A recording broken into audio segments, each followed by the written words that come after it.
Há muitos séculos, a observação da natureza nos permitiu estabelecer teorias e modelos de como a natureza funciona.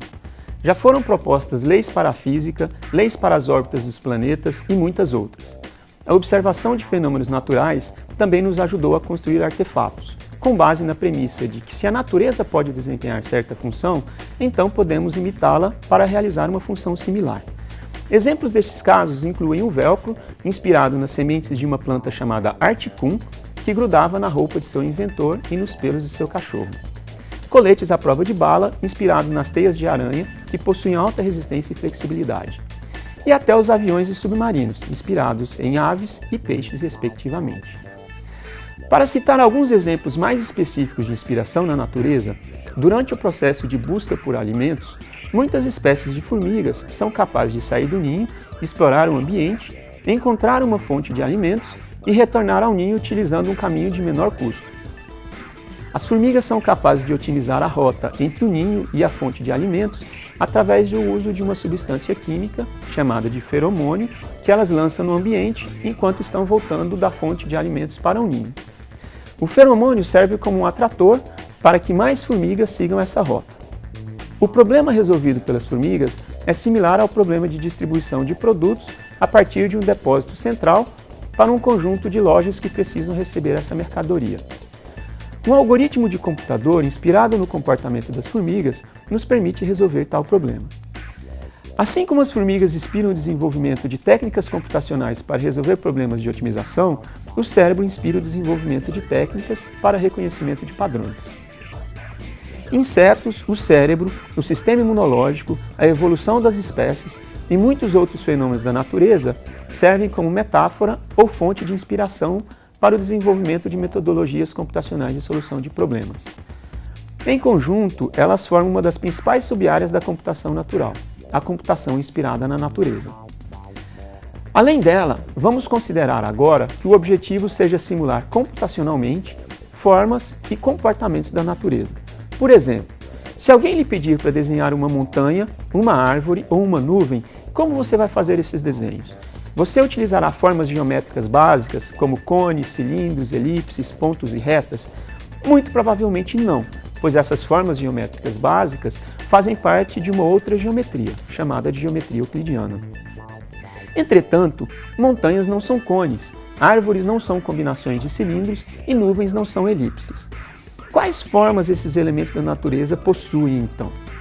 A geometria da natureza é uma geometria irregular, fragmentada, com detalhes em múltiplas escalas, que chamamos de geometria fractal.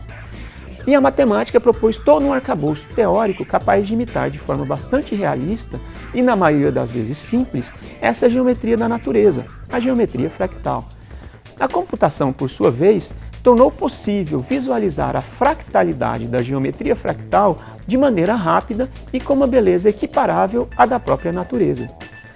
Mas e os comportamentos? E a revoada de pássaros? Como podemos utilizar os computadores para simular realisticamente o comportamento de bandos de pássaros, cardumes de peixes, manadas de elefantes e muitos outros fenômenos? É possível criar vida dentro dos computadores ou utilizando uma matéria-prima diferente do carbono. Estes são temas de estudos da vida artificial, uma sub-área da computação natural dedicada à síntese de comportamentos da natureza. A vida artificial busca artifícios para entendermos a vida como ela é em um contexto mais amplo da vida como ela poderia ser.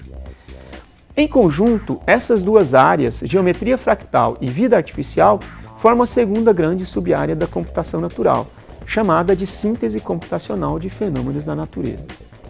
Por fim, quando falamos da computação no século XXI, é inevitável o questionamento sobre a tecnologia computacional e seus desdobramentos. Sabemos que em pouco tempo atingiremos o limite físico da tecnologia computacional baseada em silício, que é utilizada na computação de hoje.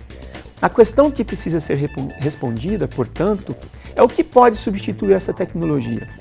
Alternativas a ela são investigadas considerando outras matérias-primas da natureza para computar, como moléculas e átomos. Essas pesquisas compõem a terceira e última grande sub-área da computação natural, que é a computação com novas matérias-primas da natureza. Em resumo, Na computação natural, o elemento central é sempre uma proximidade grande entre computação e natureza. E essa proximidade pode acontecer essencialmente de três formas distintas: a computação inspirada na natureza, a síntese computacional de fenômenos naturais e a computação com novas matérias-primas.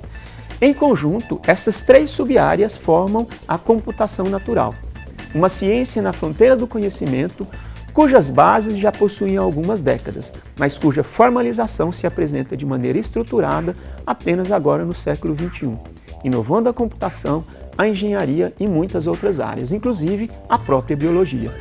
Ela é uma ciência multidisciplinar e interdisciplinar, que advoga contra a especialização das disciplinas e que requer o interesse e a capacidade de navegar por diferentes áreas do conhecimento.